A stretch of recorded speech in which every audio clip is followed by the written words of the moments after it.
மாநிலம் இடுக்கி அருகே கரிக்குன்னு பகுதியில் ஐயப்ப பக்தர்கள் பயணம் செய்த சுற்றுலா பேருந்து கவிழ்ந்து விபத்துக்குள்ளானது. இதுகுறித்த கூடுதல் விவரங்களை செய்தியாளர் ரமேஷ்குமார் வழங்க கேட்கலாம். வணக்கம் ரமேஷ்குமார். ஐயப்ப பக்தர்கள் பயணம் செய்த வேன் கவிழ்ந்திருக்கு. இந்த விபத்து எப்படி நிகழ்ந்தது?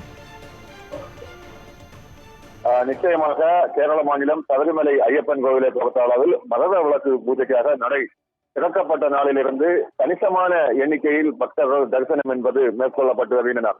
இந்த நிலையில் தமிழகம் மட்டுமின்றி கேரளா, அதே போன்று ஆந்திரா, அதே போன்று வெளி மாநிலங்களில் இருந்தும் திரளான பக்தர்கள் தரிசனம் என்பது செய்து வருகின்றனர்.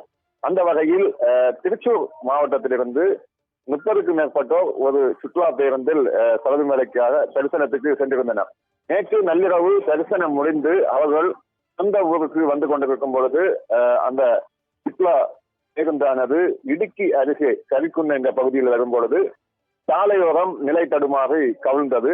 இதில் 30க்கும் மேற்பட்ட பக்தர்கள் பயணம் செய்வதில் 12 பக்தர்கள் படுகாயம் என்பது அடைந்தனர். இவர்கள் உடனே அருகில் இருந்தவர்கள் பொதுமக்கள் அவர்களை மீட்டு அருகில் இருக்கும் அந்த தனியார், அதே போன்ற அரசு மருத்துவமனையில் அனுமதிக்கப்பட்டிருக்கின்றனர்.